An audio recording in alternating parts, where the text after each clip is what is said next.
ನಮಸ್ಕಾರ ಸ್ನೇಹಿತರ. ಪಂಜಾಬ್ ಪಂಜಾಬ್ ಪಂಜಾಬ್ ಹೌದು, ಇವತ್ತು ಪಂಜಾಬ್ ಮತ್ತು ಮುಂಬೈನ ನಡುವಿರತಕ್ಕಂತಹ ಪಂದ್ಯದ ಬಗ್ಗೆ ನಾವು ಇಲ್ಲಿ ಚರ್ಚೆ ಮಾಡೋಣ. RCB ಜರ್ಸಿ ಹಾಕೊಂಡಿದ್ದೀನಿ, ಅಂದ ಬಳಿಕ ನಾನು RCB ಫ್ಯಾನೇ.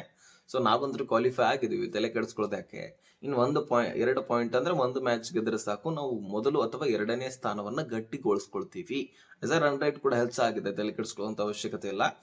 ಇನ್ನು ಈ ಪಂಜಾಬ್ ಹಾಗೂ ಮುಂಬೈನ ಜೊತೆಗಿರ್ತಕ್ಕಂತಹ ಪಂದ್ಯ ಇವತ್ತು ನಡೀತಾ ಇದೆ. ಪಂಜಾಬ್ಗೆ ಬಹಳ ಇಂಪಾರ್ಟೆಂಟ್ ಪಂದ್ಯ ಇದು. ಹೌದು, 13 ಪಾಯಿಂಟ್ಗಳಿಂದ ಅವರು ಪಾಯಿಂಟ್ಸ್ ಟೇಬಲ್ ಅಲ್ಲಿ 4ನೇ ಸ್ಥಾನಕ್ಕಿದ್ದಾರೆ. ಒಂದು ಹಂತದಲ್ಲಿ ನಾವು ಮೊದಲು ಪಂದ್ಯಗಳನ್ನ ನೋಡ್ತಾ ಇದ್ವಲ್ಲ, ಆ ಸಂದರ್ಭದಲ್ಲಿ ಪಂಜಾಬ್ ಮೊದಲನೇ ಸ್ಥಾನವನ್ನ ಬಿಟ್ಟು ಕೊಡ್ಲಿಕ್ಕೆ ಸಾಧ್ಯನೇ ಇಲ್ಲ ಅಂತ ಅನ್ಕೊಂಡ್ಬಿಟ್ಟಿದ್ವಿ. ಆದ್ರೆ ಈಗ 4ನೇ ಸ್ಥಾನಕ್ಕೆ ಬಂದು ತಲುಪಿದೆ.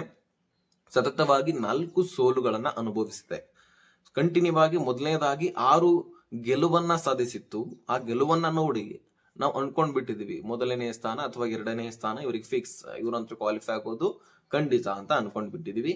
ಆದ್ರೆ ಈಗ ಕ್ವಾಲಿಫೈ ಆಗ್ಲಿಕ್ಕೂ ಕೂಡ ಪರದಾಡುವಂತಹ ಪರಿಸ್ಥಿತಿ ಪಂಜಾಬ್ಗೆ ಬಂದಿದೆ. ಸೊ ಇವತ್ತು ಬಹಳ ಇಂಪಾರ್ಟೆಂಟ್ ಮ್ಯಾಚ್ ಅವರಿಗೆ MI ಜೊತೆಗೆ. ಸೊ MI ಅವರು ಅಂತೂ ಹಾಗೆ ಬಿಡೋದಿಲ್ಲ, ಯಾಕಂದ್ರೆ ಅವರು ಕೂಡ ಒಂದ್ ಸ್ವಲ್ಪ ಮರ್ಯಾದೆ ಆದ್ರೂ ಉಳಿಸ್ಕೊಳ್ಬೇಕಲ್ಲ. 5 ಕಪ್ಗಳನ್ನ ಗೆದ್ದಿರ್ತಕ್ಕಂತಹ ಟೀಮ್ ಈಗ ನೇರವಾಗಿ ಔಟ್ ಆಫ್ ದಿ ಟೂರ್ನಮೆಂಟ್ ಆಗತ್ತೆ. ಅಂದ್ರೆ LSG ಮತ್ತು ಮುಂಬೈ ಎರಡು ಕೂಡ ಔಟ್ ಆಫ್ ದಿ ಟೂರ್ನಮೆಂಟ್. ಅವರು ಪಂದ್ಯಗಳನ್ನ ಇಷ್ಟು ಸೋತಿದಾರ ಅಂದ ಬಳಿಕ ಅವರು ಹೊರಗಡೆ ಹೋಗಿದ್ದಾರೆ. 5 ಕಪ್ಗಳನ್ನ ಗೆದ್ದಿರ್ತಕ್ಕಂತಹ ಒಂದು ಟೀಮ್ ಅದು. ಇಂತಹ ಪರಿಸ್ಥಿತಿ ಬಂದ್ಬಿಡ್ತು. ಕಾಲ ಹೇಗ್ ತಿರುಗತ್ತೆ ನೋಡಿ. ನಾವು ಒಂದು ಸಮಯದಲ್ಲಿ ಒಂದು ಕಪ್ಗಳನ್ನ ಗೆದ್ದಿರಲಿಲ್ಲ. ಸೊ ಹೋದ ಸಾರಿನೇ ಗೆದ್ದಿದ್ದೀವಿ 2025ರಲ್ಲಿ. ನಾವು ಮೊದಲನೇ ಸ್ಥಾನಕ್ಕೆ ಹೋಗಿ ಕುಂತಿದೀವಿ.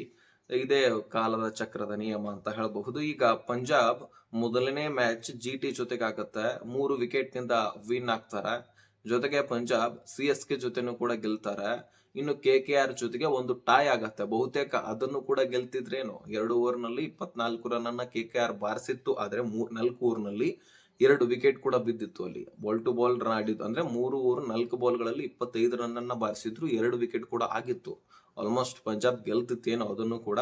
ಆದ್ರೆ ಅಲ್ಲಿ ಟೈ ಆಯ್ತು ಮಳೆ ಬಂದ ಕಾರಣಕ್ಕಾಗಿ. ಜೊತೆಗೆ SRH ಜೊತೆಗೆ ಮ್ಯಾಚ್ ಗೆಲ್ಲತ್ತೆ. ಜೊತೆಗೆ MI ಜೊತೆಗೆ ಮ್ಯಾಚ್ ಗೆಲ್ಲತ್ತೆ. ಪಂಜಾಬ್ ಲಖನೌ ಜೊತೆಗೂ ಕೂಡ ಗೆಲ್ಲತ್ತೆ. DC ಜೊತೆಗೂ ಕೂಡ ಗೆಲ್ಲತ್ತೆ. ಸತತವಾಗಿ 6 ಮ್ಯಾಚ್ ಗಳನ್ನ ಗೆಲ್ಲತ್ತೆ. ಒಂದು ಮ್ಯಾಚ್ ಟೈ ಆಗತ್ತೆ. 13 ಪಾಯಿಂಟ್ಗಳು ಆವಾಗ್ಲೇನೆ ಆಗ್ಬಿಟ್ಟಿದ್ವು.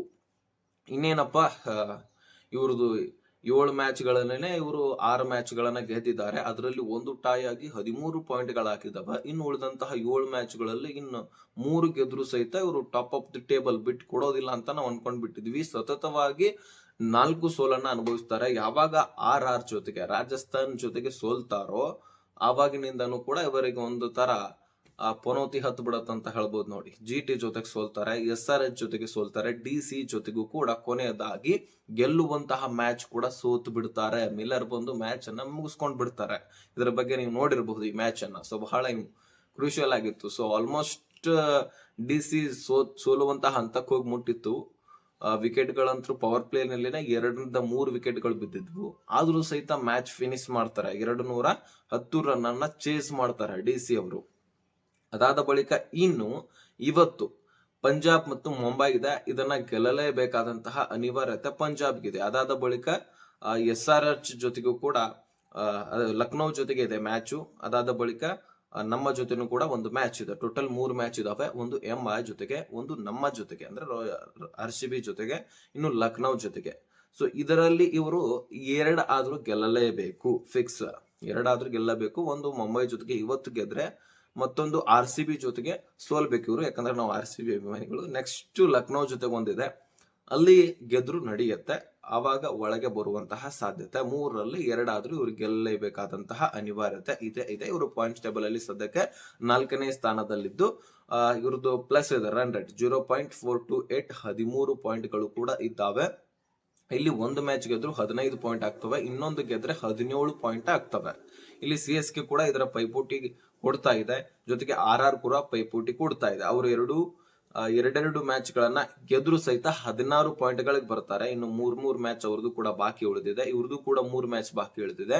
2 ಗೆದ್ರು ಸಹಿತ 1 ಪಾಯಿಂಟ್ ಇವ್ರದ್ದು ಪಂಜಾಬ್ದವ್ರದ್ದು ಹೆಚ್ಚಾಗಿರುತ್ತೆ. ಅಂದ್ರೆ 3 ಮ್ಯಾಚ್ ಗಳಲ್ಲಿ 3 ಗೆದ್ರು ಸಹಿತ ಇವರಿಗೆ ಬೆನಿಫಿಟ್ಸ್ ಹೆಚ್ಚಾಗಿನೇ ಇರುತ್ತೆ. ಕಾಯ್ದು ನೋಡೋಣ. ಏನೇನು ಬದಲಾವಣೆಗಳಾಗತ್ತೆ ಪಾಯಿಂಟ್ಸ್ ಟೇಬಲ್ ಅಲ್ಲಿ. ಆಲ್ಮೋಸ್ಟ್ ನಾವಂತರೂ 2 ಸ್ಥಾನಗಳನ್ನ ಬಿಟ್ಟು ಕೊಡೋ ಮಾತೇ ಇಲ್ಲ. ನಮ್ಮ ಹತ್ರ ಎಷ್ಟು ಪ್ರಯತ್ನ ಆಗುತ್ತೋ ಅಷ್ಟು ನಾವು ಮಾಡ್ಲೇಬೇಕು. ಆಲ್ಮೋಸ್ಟ್ ಈಗ ಚೇಂಜಸ್ ಕೂಡ ಆಗಿದೆ. ಡಫಿ ಕೂಡ ಬಂದಿದ್ದಾರೆ. ನಿನ್ನೆ ಆದಷ್ಟು ಒಳ್ಳೆ ಏನ್ ಪ್ರದರ್ಶನ ಕೊಟ್ಟಿಲ್ಲ, ಯಾಕಂದ್ರೆ ಮೊದಲನೇ ಮ್ಯಾಚ್ ಆಗಿದ ಕಾರಣಕ್ಕಾಗಿ ನಾವು ಹಾಗೆ ಏನ್ ಅನ್ಲಿಕ್ಕೆ ಆಗೋದಿಲ್ಲ. ಒಂದು ಸ್ವಲ್ಪ ಕಾಯ್ದು ನೋಡ್ಬೇಕು. ಇನ್ನು ಪಂಜಾಬ್ಗಂತೂ ಇಷ್ಟೊಂದು ಇಂಪಾರ್ಟೆಂಟ್ ಮ್ಯಾಚ್ ಅಂದ್ರೆ ಇದನ್ನ ಗೆಲ್ಲಲೇಬೇಕು. ಒಂದು ವೇಳೆ ಅದನ್ನ ಸೋತ್ರೆ ಆಟೋಮೆಟಿಕ್ ಆಗಿ ಇವರು ಕ್ವಾಲಿಫೈ ಆಗೋದು ಬಹುತೇಕ ಬಹಳ ಕ್ರೂಷಿಯಲ್ ಆಗ್ಬಿಡತ್ತೆ. ಇವರು ಬರೋದೇ ಡೌಟ್ ಅನ್ಸ್ಬಿಡತ್ತೆ. ಒಂದು ಹಂತದಲ್ಲಿ 6-7 ಮ್ಯಾಚ್ ಗಳನ್ನ ಗೆದ್ದಿರ್ತಕ್ಕಂತಹ ಟೀಮ್ ಈಗ ಕ್ವಾಲಿಫೈ ಆಗ್ಲಿಕ್ಕೆ ಪರದಾಡ್ತಾ ಇದೆ ಅಂತ ಬಳಿಕ ನೋಡಿ ಯಾವ ಹಂತಕ್ಕೆ ಬಂದು ನಿಂತಿದೆ ಪಾಯಿಂಟ್ಸ್ ಟೇಬಲ್. ಮೊದಲನೇ ಪಾಯಿಂಟ್ಸ್ ಟೇಬಲ್ ಬೇರೆ, ಈಗ ಸದ್ಯಕ್ಕೆ ಇರತಕ್ಕಂತಹ ಪಾಯಿಂಟ್ ಟೇಬಲ್ ಬೇರೆ ಆಗ್ಬಿಟ್ಟಿದೆ. ಸೊ ಕಾಯ್ದು ನೋಡೋಣ. GT ಈಗ 2ನೇ ಸ್ಥಾನದಲ್ಲಿದೆ, SRH 3ನೇ ಸ್ಥಾನ, PBKS ಇದು 4ನೇ ಸ್ಥಾನ, CSK ಹಾಗೂ RR ಜೊತೆಗೆ ಪಂಜಾಬ್ ಈ 3 ಟೀಮ್ಗಳು ಬಹಳ ಪರದಾಡಬೇಕಾಗಿದೆ ಈಗ ಕ್ವಾಲಿಫೈ ಆಗ್ಲಿಕ್ಕೆ. ಕಾಯ್ದು ನೋಡೋಣ ಏನೇನ್ ಮುಂದಿನ ದಿನದಲ್ಲಿ ಬದಲಾವಣೆ ಆಗತ್ತೆ ಅಂತ. ಸದ್ಯಕ್ಕೆ ಮಾಡು ಇಲ್ಲವೇ ಅಥವಾ ಮಡಿ ಎನ್ನುವಂತಹ ಪಂದ್ಯ ಪಂಜಾಬ್ಗೆ ಇದೆ. ಸೊ ಆದಷ್ಟು ಎಲ್ಲ ಪಂಜಾಬ್ ಫ್ಯಾನ್ಸ್ಗಳು ಜೀವವನ್ನ ಕೈಯಲ್ಲಿ ಹಿಡ್ಕೊಂಡು ಕುಂತಿರ್ತಾರೆ, ನಾವು ಹೇಗಾದ್ರೂ ಕ್ವಾಲಿಫೈ ಆಗ್ಲೇಬೇಕು ಅಂತ, ಈ ಮ್ಯಾಚ್ ಗೆಲ್ಲಲೇಬೇಕಂತ. ಗೆಲ್ಲುವಂತಹ ಸಾಧ್ಯತೆ ಕೂಡ ಇದೆ ಆಲ್ಮೋಸ್ಟ್, ಯಾಕಂದ್ರೆ ಪಂಜಾಬ್ ಫಾರ್ಮ್ ಎಲ್ಲರದು ಕೂಡ ಇದೆ. ಆದ್ರೆ ಒಂದು ಎಡವಟ್ಟಾಗಿ ಮ್ಯಾಚ್ ಗಳನ್ನ ಸೋಲ್ತಾ ಇದ್ರು ಅವರು.